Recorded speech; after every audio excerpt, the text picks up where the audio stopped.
What's up YouTube, this is your boy Gameplay Daniel, aka Big D.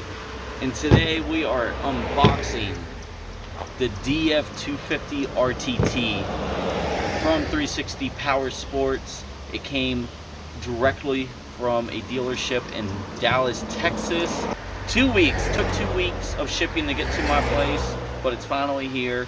So I've never seen anybody do a video on this model bike, and this will be my first 250 as well. So very curious to see how this Chinese 250 bike turns out. So let's go ahead and unbox it. I know the bike comes with like standard tools, but your best bet is just to have your own tools to get the job done. So this bike is a 2021, I believe. So I don't know if that's the bike year or if that's the battery year. But if it is a 2021, it's literally the same year as what my pit bike was, which was an X Pro 125.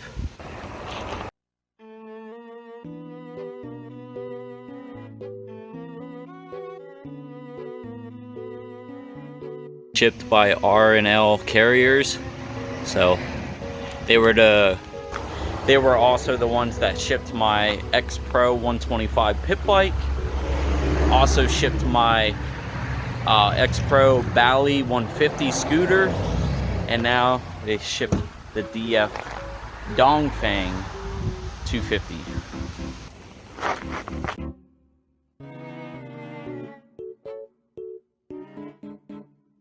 And there she is. Woo! It don't look big on camera, but that's actually decent full-size dirt bike. So it's about 80% assembled. We still got to assemble 20% of it, so let's go ahead and get it. And I do got to work today, so I'm gonna try to get this assembled as much as I can before I got to go to work. I got to do what I got to do to pay some bills.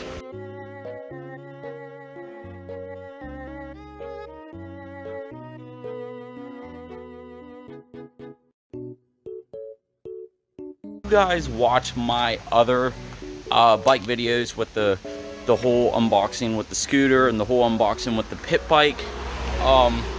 You guys really ringed my ass on the scooter deal, and it was a situation where I was just frustrated that day. I kind of made it seem like it was the driver's fault because he couldn't drop it off inside my house, and I understand that that's not their job. Their job is to just drop it off, and that's it. It is your responsibility to figure out what you're going to do with the bike. And I kind of made it seem like it was the driver's fault, so I apologize. I'm doing an apology to that driver that day. You guys really ringed my ass out about it, and I really felt bad about it. I really did. I felt really bad. So the long story short is, I understand what these truck drivers go through, and I was just very frustrated and kind of took it all on the driver on the scooter video, and I just want to say I'm very sorry for that. So that is why I had this driver just drop it off outside, and I assemble it right outside, no problem.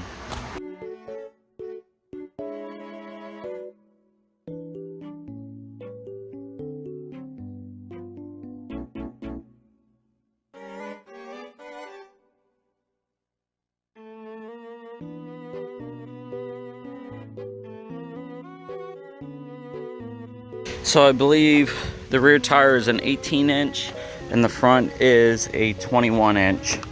So it's a 21 by 18-inch. Biggest tires you can go.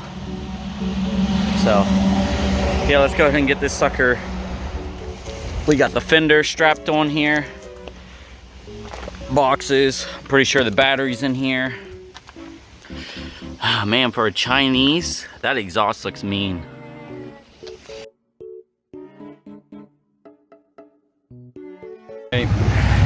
Try to get what I could, most of it. My focus right now is just getting the handlebars and the front wheel on so I can get it in the house. Wow, that looks nice. That looks super nice, super clean. Assuming that goes up here. Yep, that goes right up here. Unless it came with one, I don't know, we'll see what came in the box here. So in the box we got our number plate, right there. We'll have to peel off the stickers later. Kickstand. I'm assuming that's a bracket for the battery. Here's the little tools that it comes with, which you could get it done with this, but you'll be forever with this.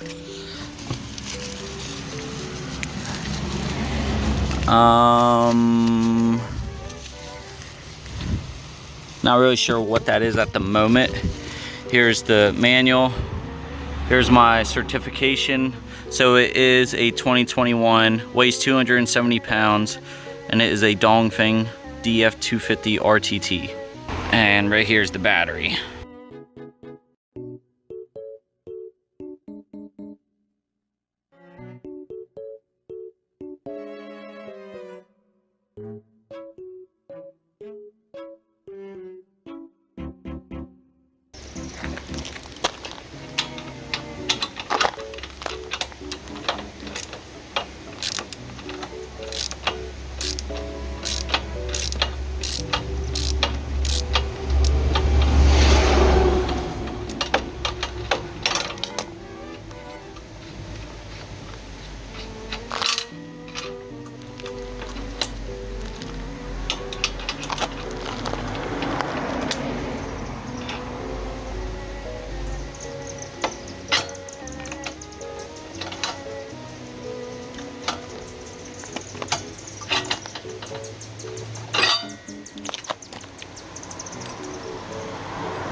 Alright guys, so after trying to fight it to get it up on that chair, I mean, I could pick it up, but it's just so awkward trying to get it on the chair, and I'm all sweaty.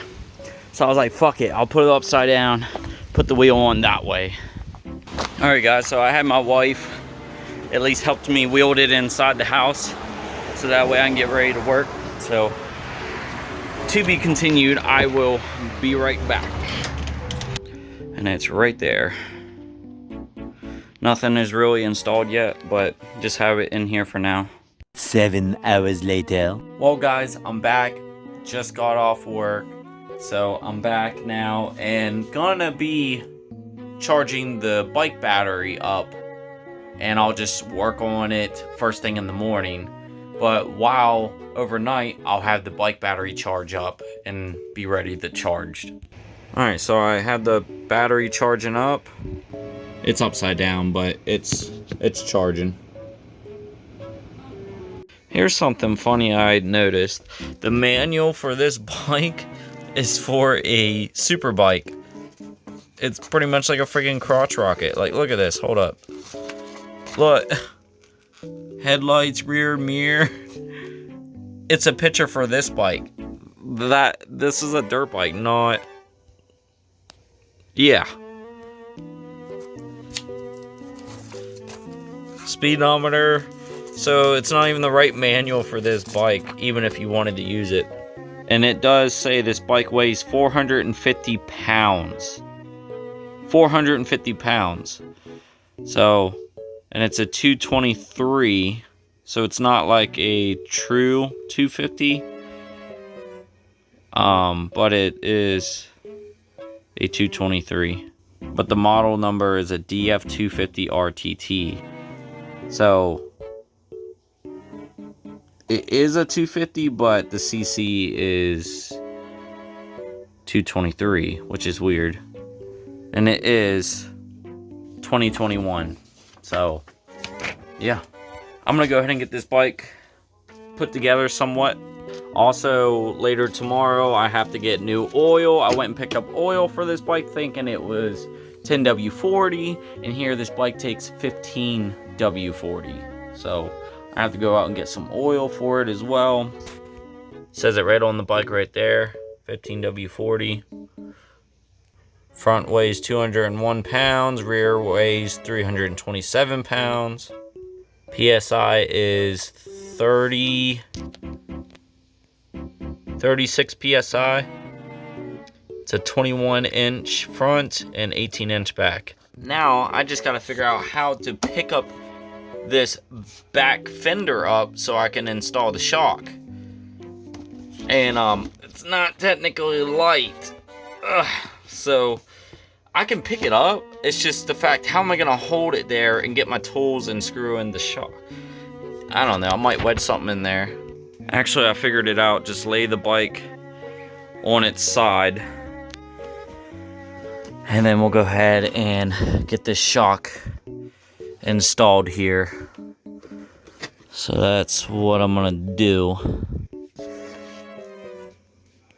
So I noticed this one actually has a mirror, a little window where you can see the oil, the motor oil. So that's nice. I mean, it looks pretty clean. I also know there's some dust. Like, look at this. There's some dust. So I wonder how long this bike sat in the dealership. Yeah, that's dust. It still looks pretty nice, though.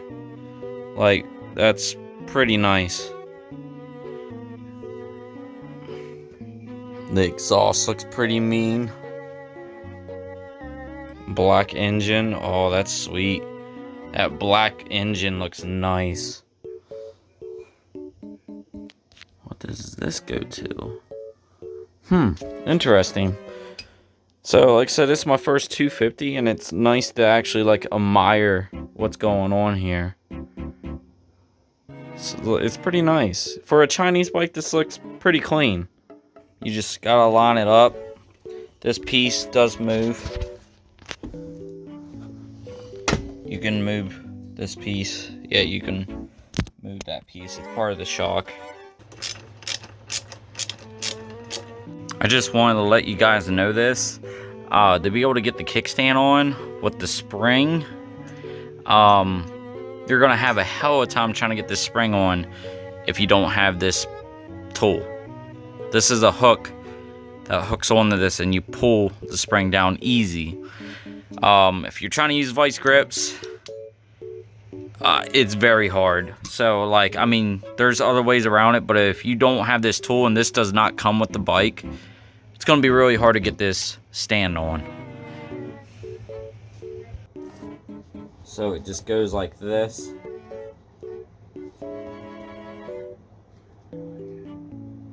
And you just pull it down.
The next morning. Hey guys, so it's currently the next morning. So now everything's put together. Now I just gotta install the battery and the seat and do a fresh oil change on it and put some fresh gas in it. And we get the fire up and hear what it sounds. So I charged the battery overnight, so it's fully charged. So we're gonna go ahead and hook up the battery terminals. Alright, so a small problem. My screw fell all the way down in there. And you see some of that buildage right there? Yeah, there's like some buildage down there. So, for one, I gotta get my screw. And two, if this gets wet somehow, there's gonna be a bunch of stuff trapped under there. So I was thinking of drawing like a little drainage. So in case something gets trapped in there, it'll drain a little bit. Like say water or a little bit of oil, it'll drain. So it's right here. So I'm gonna drain a little hole right here just so a little bit drains out and so I can get my screws. So as you see, a little bit of that oil that got trapped down there is coming out, and it's good for my chain. So it's leaking right on my chain, which is fine. Alright, so I made a big enough hole so that way if rain or oil gets stuck in there, it will just drain right on the chain, which is fine. Problem is, my screws are still stuck down there. So, just to take more time, I have to take off the freaking panels just to get to them screws. That's one downside I don't like about that. If you are like trying to screw something in here, you drop it, it's going all the way down there. Pretty much like a freaking trap. But that was smart thinking of this though. I think that was pretty smart because stuff can build up down here, you know. Say you get rained on, you know what I mean? You never know. It could somehow get in there, and how is it coming out? So a little hole will fix that problem. Well, got the screws, and it's very, very oily in there. So now I gotta put the cover back on. So I'm back, went and got some gas. I was looking around for oil. So here's the thing, I've been doing a lot of digging. This bike on the specifics, on the specs, is calling for 15 W40, okay? And that is mainly for like diesel engines. Not all of them, but most of them are majority for diesel engines. So it definitely threw me off when this bike was calling for 15 W40. But I looked in the owner's manual, and most recommended bikes run on 10W40. That's what I thought. So it's once 15W40, but I can run 10W40 in it if I want to. So I can still, the whole point of it is, like, if it's hot out, the hotter it is, the higher you want to go. You know what I mean? So 10W40 would be more recommended for hotter climates than 10W30. 10W30 is a lot thinner, which is more reasonable for colder climates. So it should be fine. I mean, it even said in the manual I can use 10W40 if I can't get 15W40. Which that saves me money because I already have a full thing of 10W40. And I was like, oh man, I'm gonna have to go out and buy another motor oil and be stuck with this one. So we're good, we can run this.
Guys, so I'm back again. I had to go to Walmart. I decided to get a different type of motor oil. I didn't want to mess with that cheap stuff, so I went and got better motor oil for the bike, and I had to get bigger sockets. So I had to buy me a whole pack of them, but all I needed was this 24 millimeter socket because this bolt is a 24 millimeter. So got me the socket. A few moments later. Well, I'm back again. I had to go back to CarQuest because my ratchet didn't fit this 24 millimeter. So I had to go out and get a bigger size. And like, he was wanting to sell me, I mean, even though it was really good, it was heavy duty. He wanted to sell me this ratchet he had for $50 just for the ratchet. I mean, I know tools ain't cheap, but damn. So I had to go with the cheapest he had, which was a breaker bar for $25. Altogether, I like spent almost $100 on fucking tools today just to get this damn oil change. Oh my god. Like, I know tools ain't cheap, but damn. But now I finally have the socket, I have the oil, and I have the breaker bar to finally do this. I just gotta be super easy with this because I can loosen it very easy, and I can also tighten it real easy and strip it, and don't want to strip it. But it is a lifetime warranty, so yeah.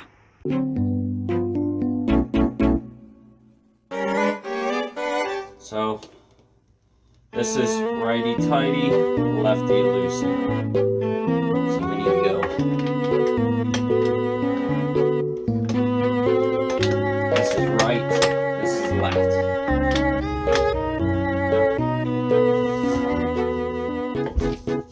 There we go, we got it, we got it. Oh, man. All the struggle I had.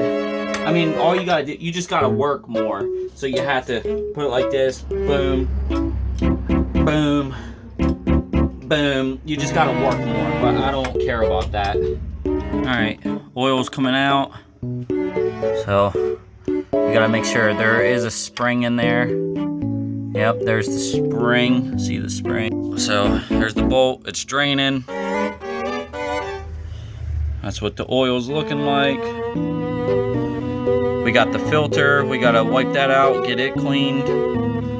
So we'll go ahead and let that drain, and we'll clean the filter.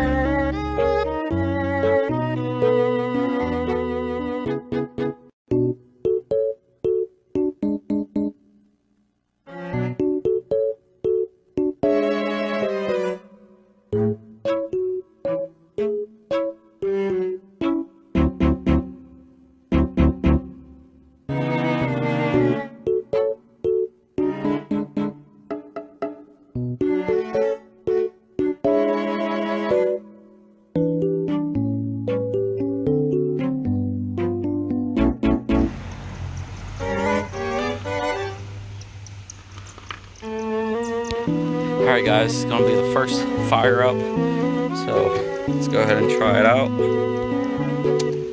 Turn the key.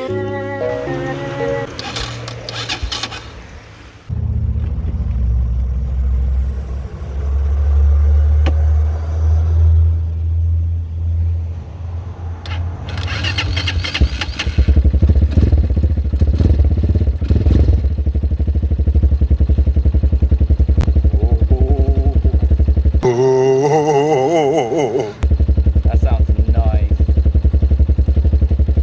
Oh yeah.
get my helmet and break it in, you know, just cruise it around, drive it easy and break it in.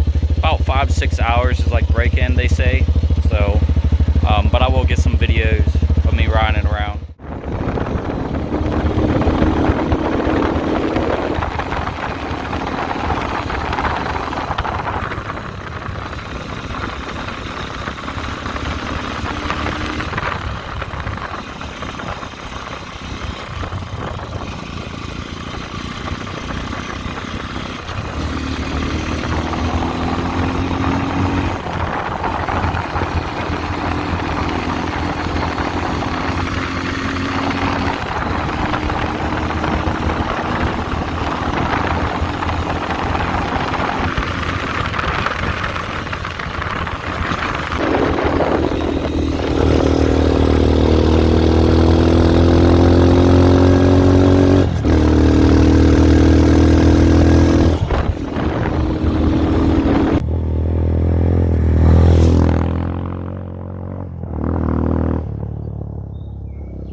So the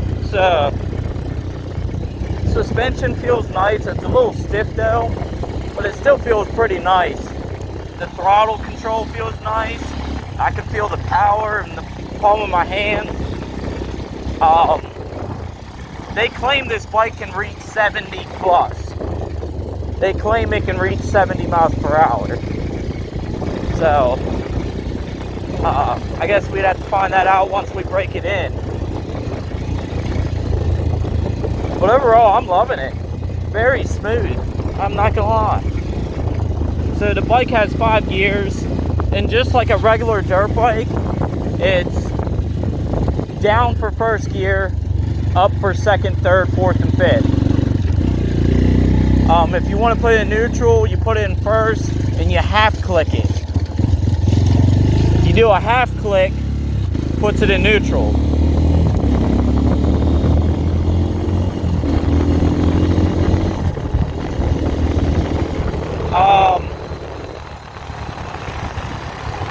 The only way to start it electrically is to have it in neutral. You don't put it in neutral, it ain't gonna start. Now you can start it with the clutch pulled in with the Kickstarter right here. So you have the Kickstarter option and you have the electric option. But if you want to start electrically, it's got to be in neutral. The tires are fucking beefy. Look at these tires. So again, it's 21 in the front, 21 inch, 18 inch in the back.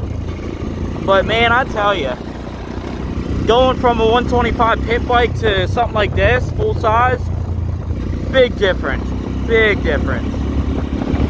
Another thing too, the brakes are hydraulic, so that's what I love. I love me some hydraulic brakes, front and back, so I can stop instantly.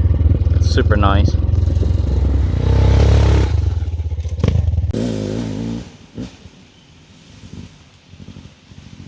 Two buddies that went through, I said, yeah, I seen two guys that went through, but they didn't come back, so I guess maybe they got split up and he's trying to look for them.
Hell yeah. Beautiful out here. So I just discovered something else. The brake in the clutch has a breaker. Keeps you, like say if you lay the bike down, it goes like that. So it don't break the lever. That is awesome. It has one of those non-breakable levers. Like see? That's so cool. I tell you what, for 1,700, about $2,000, this is really nice. Just to get you out on the road and have that full-size bike. And it has the specs that newer bikes have to this day. It's nice. You can't complain for the price. Deer. I just seen deer. Somewhere. The only how I'm switching it, like shifting gears, you could shift without the clutch, you just gotta time it right. Whoa, almost hit that damn squirrel. That guy's smoking marijuana. Thank God I didn't hit that squirrel. I'm just cruising. Look at this, a deer. Look at this deer. Hi, baby. Hey, your other family's up there. You're looking for them. There you have it. The Fang DF250R. And this sucker, oh my God. I mean, even though it's Chinese, this sucker is just so nice for like people trying to go with a bigger bike. But, you know, still like beginners or whatever. But it's a little more advanced because it's a lot bigger, a lot heavier. So you have that to maintain. This is my biggest bike I've ever owned. But I have rode a KLX 250. It's nothing compared to that. But this thing does have some power to it. I mean, I can feel it right in the wrist. Throttle control seems nice. The bigness of it, it just, overall, I never seen anybody do a review on this bike, and the Fang has my approval. So thank you 360 Powersports for delivering it to my house. Thank you R&L Carriers for delivering it. I thank the good Lord. You know, I'm blessed to have something like this. I always wanted a 250, and this is just such a great start out to get a 250. So until next time, guys, I will be making bike vlogs again with this bike. But in the meantime, I'm going to be trying to break this bike in and get the engine nice and broken before I show you the true power of what this Chinese bike can do. Till next time, I'm out. Peace.